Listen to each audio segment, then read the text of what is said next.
Hi friends, నేను మీ MPR. ప్రస్తుత ముఖ్యమంత్రి నారా చంద్రబాబు నాయుడు గారు 3 సార్లు ముఖ్యమంత్రిగా చేశారు. 4వసారి ఇప్పుడు ప్రస్తుతం ముఖ్యమంత్రిగా ఉన్నారు. ప్రతిపక్ష నేత కూడా చేశారు. అయితే ప్రస్తుతం మన రాష్ట్రంలో ఇచ్చిన హామీలన్నీ నెరవేరుస్తారా లేదని చేసి అది పెద్ద చర్చ మొదలైంది. అలాగే 1994లో రామారావు గారి నుంచి పార్టీ లాక్కున్న తర్వాత 99లో ఇచ్చిన హామీలు కానీ, తర్వాత 2014లో ఇచ్చిన హామీలు కానీ ఇవన్నీ నెరవేర్చారా లేదని చెప్పేసి ఆ చర్చ మీద ఒకసారి మనం అప్పుడు ఏమి ఇచ్చారో వాటి మీద ఒకసారి మాట్లాడదాం.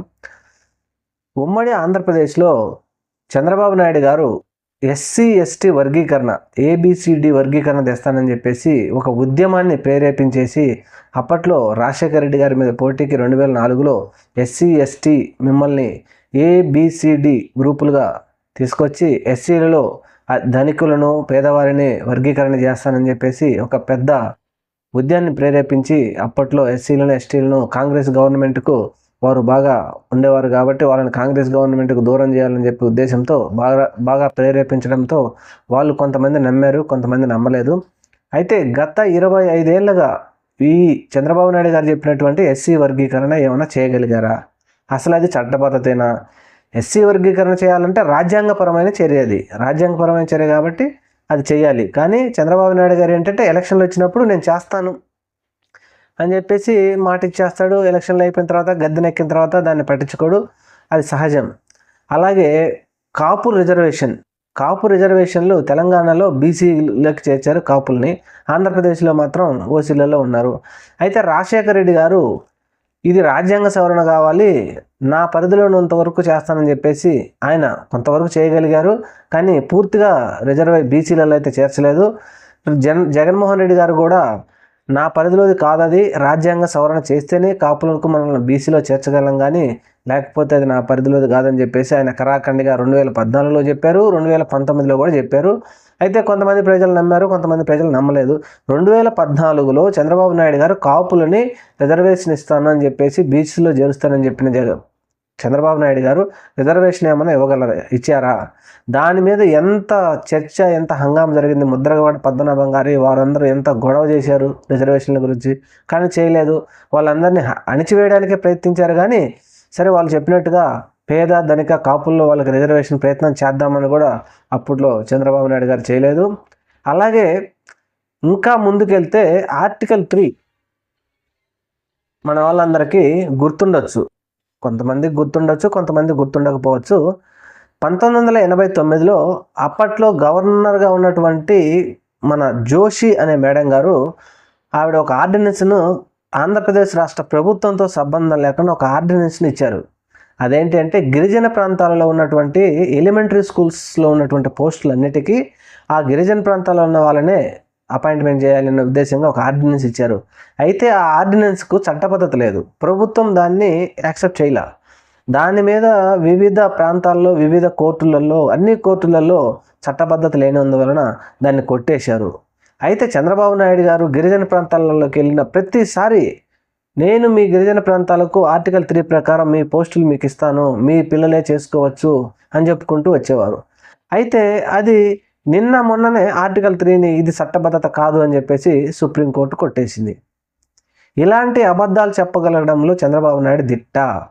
అలాగే ఆంధ్రప్రదేశ్ 2014 నుంచి ఆయన చెప్తున్న అల్వికాని హామీలు ఇచ్చేసి తర్వాత వెబ్సైట్లో నుంచి తీసేసిన సంగతి కూడా మనకు అందరికీ తెలిసింది. అలాగే 2019లో ఇచ్చినప్పటికీ జనాలు నమ్మలేదు. కానీ 2024లో మాత్రం ఇచ్చిన హామీలు మాత్రం పూర్తిగా నమ్మారు.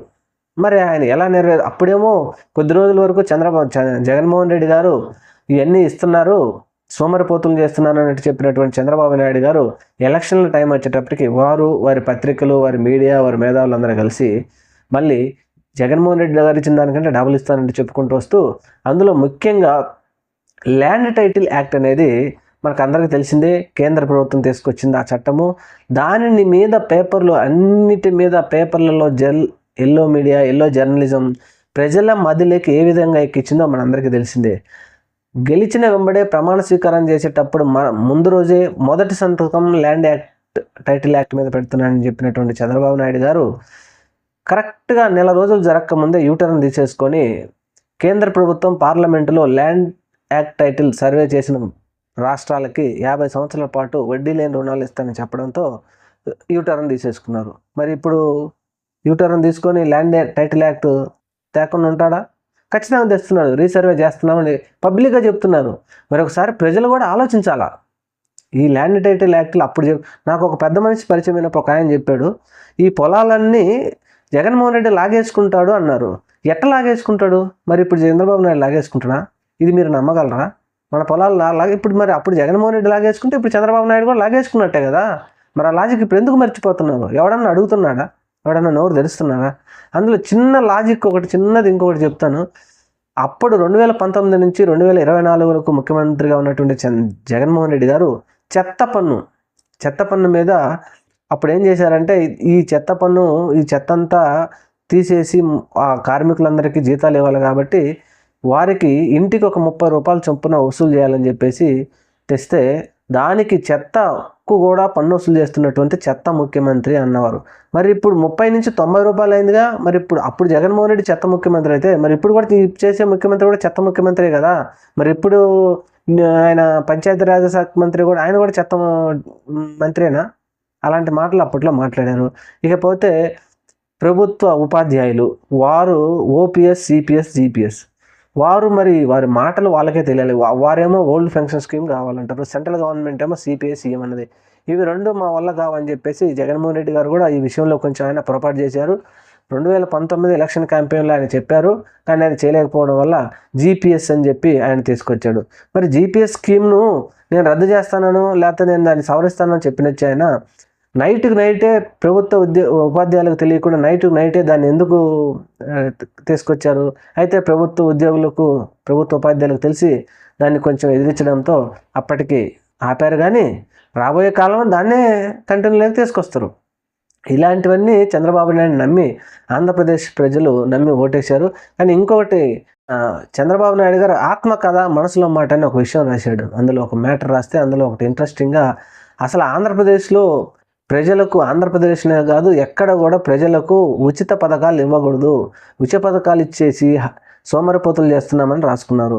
మరి సోమరిపోతులని రాసుకున్న మీరు ఇచ్చిన హామీలన్నీ కూడా మరి సోమరిపోతులు చేసినట్టేనా?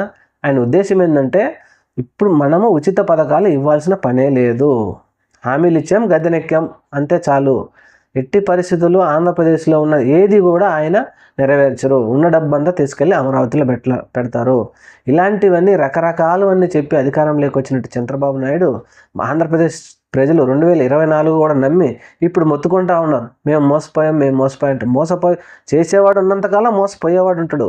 మోసపోయేవాడిది తప్పు, మోసం చేసేవాడి తప్పు కాదు. ఇద్దరిది 50-50 తప్పు ఉంటుంది. అందువలన ఆంధ్రప్రదేశ్ ప్రజలు ఈ 5 సంవత్సరాలు భరించాలి.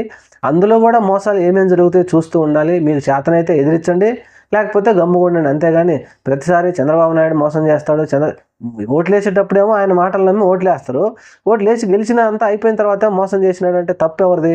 మీది అని చెప్పేసి చాలామంది విశ్లేషకులు కూడా మాట్లాడుతూ ఉన్నారు. చూద్దాం మరి రాబోయే కాలంలో ఇలాంటివి ఎన్ని వస్తాయో. ఎన్ని వచ్చినప్పటికీ మీ దృష్టికి తీసుకొచ్చే ప్రయత్నం చేస్తాం. Thank you.